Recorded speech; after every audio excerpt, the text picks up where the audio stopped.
to the Queen's Table. I am your host this evening, Dion John. I hope everyone's all okay this evening. Okay, so this evening we're going to have a little chat about our Christmas Eve traditions.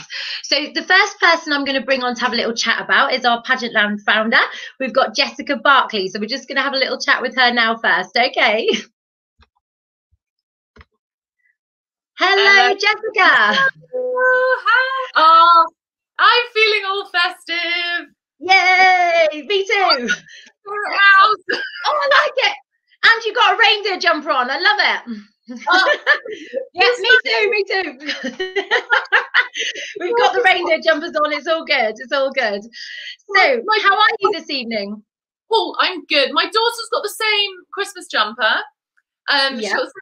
She's had the same one for 3 years, but they've stopped doing it. So I'm hoping that this year's jumper will stretch and she can like do one more year in it, because I like matching. I completely get that. Actually, I bought some matching pajamas as a family, and I bought them extra big last year so Kira would fit into them this year. So you get a couple of years of those whole matching pajamas and things. So you know, that's a little bit of a tradition actually that we do every Christmas. It's nice to have the sort of family Christmas pajamas and things like that. You know, it just makes it a little bit snug. So you know, it's all good.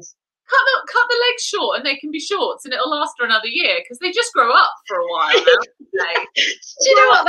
That's a brilliant idea. I love it. I absolutely love it. I'm going to actually be doing that next year. I'll be messaging you, showing pictures that I've like just cut them off into like little shorts and everything. So this evening, okay, so let's have a little chat about Christmas Eve traditions.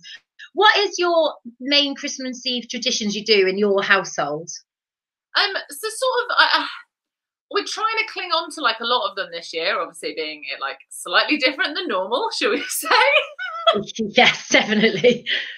So I always cook at Christmas. My other half is normally like, if we ever have guests, obviously not this year, but if we ever have guests and stuff, he's always the chef and things like that, and I like make the dessert or something. But I really love cooking. So Christmas I take over. I do the same like traditional recipes, although this year I've had to change lots of them because it's predominantly vegan. My meat eaters are being allowed a turkey, a ham, and quality streets, a tin of quality streets. Okay. Because we've been dairy free for a long time, because I cook with soya spread and stuff like that anyway. A lot of our food was already vegan. So I've changed a couple of it. So Christmas Eve for me is like final food prep, and then obviously guests arrive. Well, basically it's around a normal Christmas. Guests arrive sort of lunchtime, normally just like after lunch. We'll have lunch together, just the three of us. So I'm like going around and checking beds and things like that. And I normally get loads of spare mattresses, because people are always throwing away mattresses. So I've got three mattresses for free off Facebook, and I'll normally do something similar, and so everyone gets their like own bed in a separate room, which this year is particularly helpful. Keeping everyone away, and final little preps and pieces, and then it kind of really, everyone makes sure that they're in and settled around 4. And our Christmas Eve really kicks off then. We have a Christmas Eve chess, like it's this whole huge thing here. Oh wow, that's cool. I don't know if I can. The tea needs repairing. The tea got damaged today, but it says Barkley. Oh. And this was I made this for my daughter's first Christmas. But it was a treasure chest for a marketing company. They'd used it in an advert. So I got it. Okay. I got it for free, I think, or like a tenner. It was a tenner or less. And then I decorated it up and like put some more goldy bits on it and things like that, and put the wording and stuff on the top. So we open, that's basically our Christmas Eve in a box. And we open it out, and it's got we've got a massive Christmas quilt, the size of a double bed, that I made my daughter's first Christmas. If you want to introduce family traditions, first Christmases are the best, because actually when they're really tiny, they can't move. Don't get me wrong, I'm not a massive sewer. I can sew, but I'm not. I've made a ball gown once. That's sort of my level. That was once and never again. So we've got this massive quilt we get out, and we have like nibbles and cake and mince pies and things, and we all watch the snowman. So the snowman's in there, And the Christmas elf comes and fills up the box, and he puts the snowman in, he puts our quilt in. Felicity gets pajamas, we don't. We haven't done that yet, but I would like to. I'm just waiting for her to be a bit bigger so that, like you said, they'll last 2 years. Yeah, that's brilliant. The snowman's is an essential at Christmas. I mean, I think everybody loves the snowman, don't they? Her Christmas Eve thing. I'm trying to think what else is in there. She's got her the plate for Father Christmas that her auntie gave her. She's got this lovely wooden carved plate with all the bits, like put the carrot here, put the mince pie here, put the vodka or whatever drink. Can't remember what it says there. So we've got all that. And the Night Before Christmas book. That's my favourite bit. Yeah, that's nice. Because my mum, my mum who's not with us anymore, and she used to read it to my nephew and niece on Christmas Eve. So every Christmas Eve she'd read it to them, and she got I can't think how old Tom was. I think Tom must have been 5 when Mum passed. Yes, Tom would have been 5. So my eldest nephew is 5 when she passed away. So 5 years of this. And they'd sit down and read it. And my sister said, did I want our Christmas Eve the book? And I was like, it's their tradition now. So when Felicity came along, she's like, should we share it every Christmas Eve? And it's like, no, you keep it. So I spent months trying to find a Christmas, the Night Before Christmas book that I liked. And a lot of them were really like tacky. Oh. I basically an old, like traditional looking one, and the one I've got, I'm really pleased with it. It's got lovely pop-ups, but it's a bit more traditional, but it's a newer traditional. Whereas some of them were just a bit like, it was cheesy Christmas, and I wanted like more classical Christmas. Yeah, more a classical one. They're nice, those, aren't they? I think sometimes some of the classical things always just gives it that Christmassy feel, doesn't it? I'm a traditional Christmasalist. Yeah. Like brown. I've been doing brown paper since before it was eco-friendly because it's easier to wrap with. Literally, I got this massive roll and it's super long. And if you've ever tried to wrap like a giant toy, there's 2 massive toys under here because she only gets 3 presents. 2 massive toys. You'd never find wrapping paper big enough for that. Whereas you buy a roll of brown paper, you can get these really long rolls. It's eco-friendly, it's all recyclable, and it's easier to wrap with. Oh, that's pretty good. That's a good thing to remember, see, because brown paper, I haven't actually, I mean, my wrapping skills are not the best. I mean, I must admit. I mean, you know. You do with brown paper and like ribbon or twine, it doesn't matter how bad you are, it always looks better. It looks perfect because you got that ribbon on and everything. That's perfect, isn't it? Yeah. I like that. So going on to like with Christmas food and things, you know, Christmas food, you know, obviously it would be a bit different for you because you're vegan. What's your favourite sort of Christmas sort of traditional food that you have every year? You know, have you adapted that since you become vegan and things like that? Yeah, we've basically again, Felicity's like first Christmas was just us 3, because the rest of the family, I think, were getting used to there being this new small addition that dictated everything. But from her second Christmas, the last 2 Christmases, everyone has come to us, and we're only 8 even when we come together because we only do my other half's family, so we're quite a small, for want of a better word, bubble. We're quite a small bubble every year anyway. I was like, I want it to be like, we know what we're having every year, and I love the tradition of it being the same thing. So we planned our Christmas menu. Our first year that it was just us 3 was like our trial run. Because it didn't matter if it ran really late, and Felicity wasn't even eating yet. So it was only me and Harry it was going to go wrong for. And I've actually got a folder. It's on the sofa because I'm going through making sure everything's been ordered after this. And I've got a folder with all the recipes in so I can hand it down to Felicity. And this year I've just changed out the minced pork that would normally be in the stuffing, and I do a big homemade sausage roll, and that's all made with vegan sausages this year. Other than that, most of we're having a turkey and a ham still because everyone else is still meat eaters, and a tin of Quality Streets. But other than that, everything else is vegan, which I haven't told them. that's good. See if they notice. But I mean, Quality Street, I mean, I think Quality Streets must be on so many people's lists as sort of a tradition. They've been going for years. You know, the sort of box sweets is quite a popular sort of choice at Christmas, isn't it? So we've got a Berkeley Street box, but in a lot of the vegan groups that I've joined recently, because I'm fairly new to veganism, A lot of them make equality street, so they'll buy a Quality Street tin, they'll get a second-hand Quality Street, and they put an E in front of the quality, or they'll print a new label, and then they just fill it with vegan sweets. But some of them get like the wrapping papers, like that match the Quality Street colours, and wrap all their chocolates. So you open the tin and it looks like a tin of Quality Street. Like the same. Yeah, that's a brilliant idea. I like that. That's really, really good.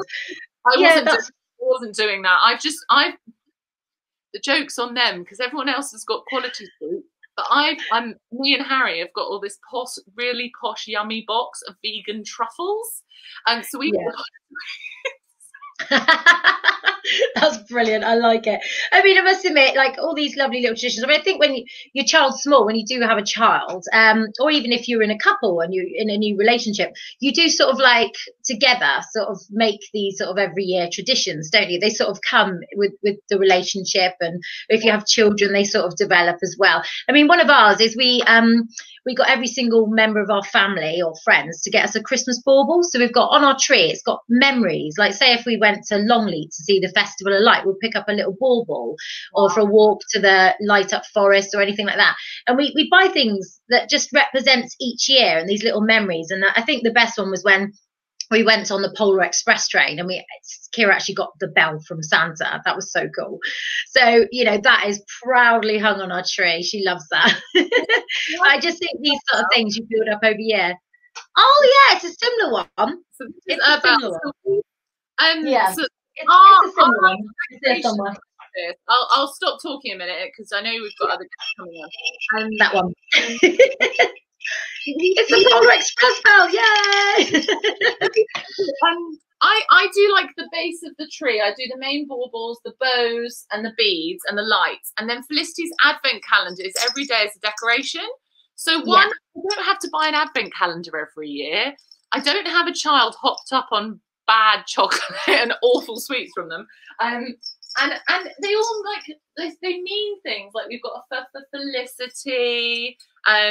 One says Felicity on it one side, and then the other one says 2017 first Christmas. Now, I couldn't find a first Christmas that I liked, so we got this where we went to see Santa, and I just wrote on it in pen. Oh, see, that's it. You got to do it. I mean, that's what I mean. It's every year. Like, I think every year, like, families have these traditions or the baubles and things like that, and they're just so, you know, they mean a lot, and it just makes your Christmas, doesn't it? I mean, another thing we did is used to go for a Christmas Eve meal to Bill's. I like that one. Yeah, and Kira would get this gold coin in Bill's, a massive one, and she used to love that every year, just this big gold coin.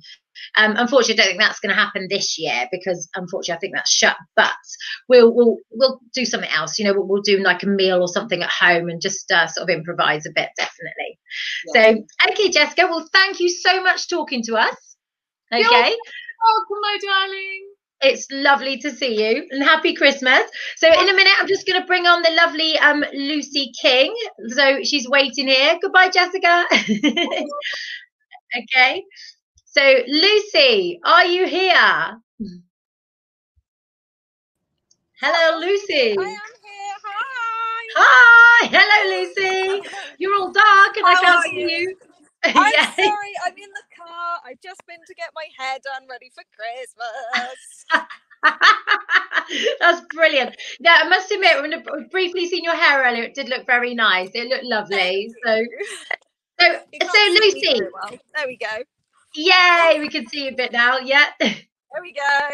Yay! Hello. So yeah, it's got to be done. So what? Tell me. We're chatting a bit tonight about Christmas Eve traditions. I mean, everyone probably has them. It's always nice to talk about. We're near Christmas. It's Christmas in a week's time, so it's all very exciting. I know in our house, I know some little person's definitely excited for Santa to come. So tell me, what do you normally do on your Christmas Eve traditions? What sort of things does your family do? So Christmas Eve has changed quite a bit over the years. So sort of the past couple of years, when I've been on my own, I've had my own house. My mum and my little sister have come to see me, which has been really nice, because it's normally the other way around, that I'd go to my mum's and I'd be at my mum's. We'll get in our Christmas pajamas that are all matching, obviously, because I feel like everyone has to do that at some point. And we'll bake all day, listen to Christmas music, have a sherry, and just sort of get messy in the kitchen. It's great. I love it. That's amazing. I mean, I must admit, there's all those like Christmassy drinks, you know, sort of things that you wouldn't drink all year round. I know in our house we always leave Baileys out for Santa. Nice Santa Baileys with ice for Santa, you know, and the mince pies. But there's, I do find that a lot of people, they have like a little sherry like once a year, you know, at Christmas time and things like that. And there's always like, you know, the mince pies or like the, you know, like little bits of food that you would probably normally eat in the year. But what's your favourite sort of food that you have for Christmas? What's your favourite, you know, sort of once a year treat? Once a year? I was going to say all of it because everything get in my belly. No. My favourite once a year treat. Pigs in blankets. I can't have January to November. It has to be Christmas Day. That's all. So pigs in blankets are a massive thing in my house. Obviously, I'm back at my dad's at the moment. So my lovely stepmom has got in a ton of pigs in blankets. I think she said she's got about 56. Oh, wow. So... Right, I'm coming to your house for Christmas now, if that's all right. But yeah, no, pigs and blankets are lovely. I mean, you know, these sort of things, they're sort of these, you know, treat sort of thing once a year. I know my other half, he does enjoy a festive log, you know, big chocolate log. Yeah, Yule log, yeah. Yeah, he does enjoy those, definitely. So, yeah, I mean, it's good. I mean, I can't believe we're actually nearly at Christmas now. It's like nearly the end of 2020. I don't know where the year's gone.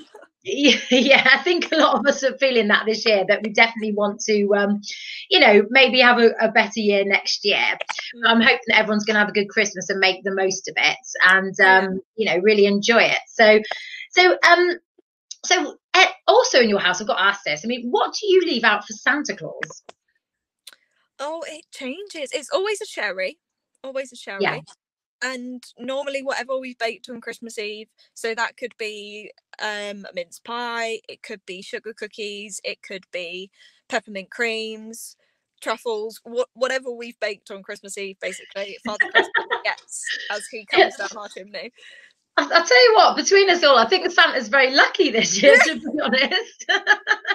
I think Santa's going to have a good night next week, isn't he? Definitely. I mean, he's got a big job to do, delivering all those presents to all the children. So he does need, you know, refreshing, doesn't it? Each household for sure. So, I mean, another thing we do in our household is on Christmas Eve, and a tradition we do is we always do leave a carrot out for Rudolph, though, as well. Obviously. I must say. How could I forget? Yeah. He is quite partial to an apple on occasion. Yeah, definitely. That's like good carrot, good apple, or whatever you'll eat, you know, it's got to be done. So yeah. So this Christmas Eve, what's your plans for this Christmas Eve?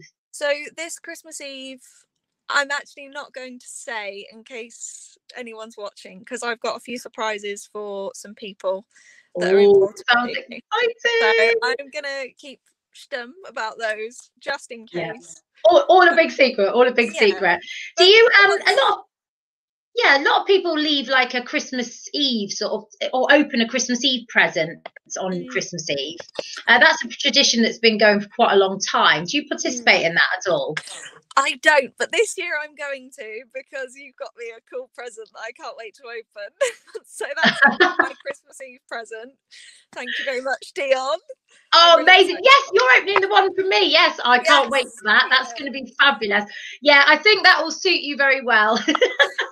It's going to be done. We need lots of pictures of you in that on Christmas Eve. Definitely. There will be. It's very plastered everywhere. It's very, very pageant and very, very fabulous. I do like it a lot. So, okay. Well, listen. Well, thank you so much for talking to us a little bit about Christmas, Lucy. And I hope you have a very merry, merry Christmas. Okay. You too, gorgeous girl. Take care. We'll see you soon. Bye-bye. Hi. So now we're going to have a quick chat with Felicia.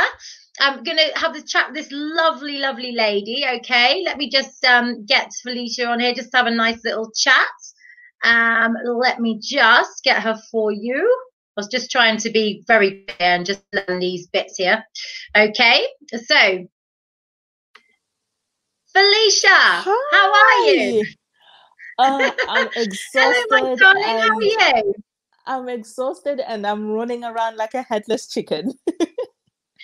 Oh, bless you. You've been a very, very, very busy girl this week interviewing on Instagram, haven't you? I have, and I have another one at 8 o'clock.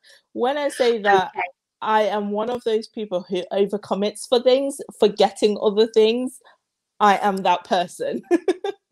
Oh, bless you. Well, I tell you what, we're all going to head over to Instagram in a minute. Pageantland Instagram, we'll head over there after this if you're watching. So who's your interview with in about 10 minutes? It's with Anna. She is the former Miss Universe Great Britain 2017. Oh, fabulous. I'm looking forward to Yes. seeing that. Definitely. I'm going to be like, leave it here and I'll be straight on Instagram. So anyone watching Facebook, go to Pageantland Instagram because, there's more stuff happening this evening. So, Felicia, tell me a bit about your Christmas Eve traditions. Well, traditions, it depends. It depends because we always either have it at ours or have it at my aunt's, my dad's sister. So we tend to rotate which house we do them in. But because they now have the youngest kids and we're all old apparently, my aunt has it at hers. She's been hosting it for the past 4 years now. So we tend to go there, and this Christmas I wanted to ditch everybody, but couldn't because of COVID. So back to the family. Christmas, we open presents at ours, and then we'll go for Christmas dinner and spend the night there. So that's what we normally do.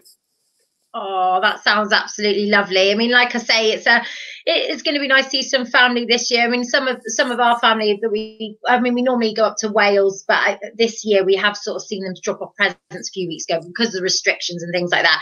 We're choosing to do a like a sort of online sort of little party. Yeah. So we will. So we'll be able to see little one open some presents and things like that. And that would be absolutely nice. So we're just going to do it that way this year for the lot of Wales. So that'd be quite nice. I'm so sad because two of my nieces, one is born on the 22nd of December and one is born on the 23rd of December. And she's turning 1 and the other one is turning 5. And I'm just like, we won't be able to see them at all this year because of the house limit rules and things like that. But hopefully FaceTime, Zoom, everything. We're going to be doing it all. Yeah, I mean, I must say, FaceTime, Zoom, everything this year has been so good. And I think it's been really important for people's mental health as well to actually have that contact, see faces. I mean, obviously there is a telephone, but I do think with, especially with grandparents and things like that, when they want to see their grandchildren, it's really, really, really, important that they see their little faces and stuff like that. I think we are lucky that we are sort of in that sort of current situation. We're a lot more moved on with technology that we can do these things. It's been helpful. Yeah, very, very helpful. I mean, I did a birthday party of mine this year on Zoom with quite a lot of people, and it was so much fun. But it's like sort of, everyone sat around having a little drink and balloons, but all online. It was like, okay. So, see, I enjoyed having my birthday in lockdown because it meant no cleanup. I didn't have to clean up after anybody but myself. That's brilliant. I like it. Isn't it? You didn't have to tidy up. It's like, right, you've woken up and it's still the same. I know. And when I was tired of people, I just logged out and I was just like, oh, sorry, bad connection. Yeah. That's brilliant. No, it's good. So another quick question, because I know you have got to get across to Instagram to do this lovely interview with this lovely lady. What's your favourite sort of Christmas food you enjoy eating over the Christmas period? Dear, that's like picking your favorite child. How can you ask that? I have so many. Honestly, I don't think I can pick one because there's the trifle, then there's the ham, there's the pigs in a blanket. Oh, there's the parsnip. I have such a weird. Oh my God. You don't understand. I have such a weird relationship with vegetables. And parsnips and carrots are my favorite, and like I think I'd pick parsnips and carrots over the turkey and everything else, and I would happily eat that on my own during Christmas. But then the dessert, I'd also have to have dessert because I'm another weird person like that. That's amazing. I like that. I'm weird with vegetables. It's got to be done. But no, I mean, roasted parsnips, they are just, and potatoes. I could just eat plates and plates. Yeah. Great, complete gravy monster here. I I know. love loads of gravy. It's swimming in it. So I'm looking forward to that. So, but I'm anyway, looking forward to it. well, I hope you have the best Christmas ever. Like, Oh, enjoy yourself and have a lovely, lovely Christmas. And thank you so much for talking to me today about your yeah, Christmas I hope traditions. that I can, when I've done all the lives, that I will finally get around to calling you and Yes. speaking. Well, we'll have a good catch up, definitely. But you've been a busy lady this week. It's been brilliant. You've worked I hard. know. But All right, thanks for having me on, darling. Sorry we have to cut it short, but I'm jumping over to Instagram in 3 minutes, guys. Oh, that's it. Yep, I'm going to make sure that, yep, I'm over there to see you, definitely. No worries, my darling. See you soon. Take care, my darling. Have a good Christmas. Bye-bye. You too. Bye. Okay, so thank you for joining us this evening to have a little chat about Christmas traditions with some beautiful ladies. Thank you very much, and I'll look forward to seeing you in January when I'll start be interviewing lots of girls on Pageantland. So have a wonderful Christmas. So happy Christmas from me, from the Queen's Table at Pageantland.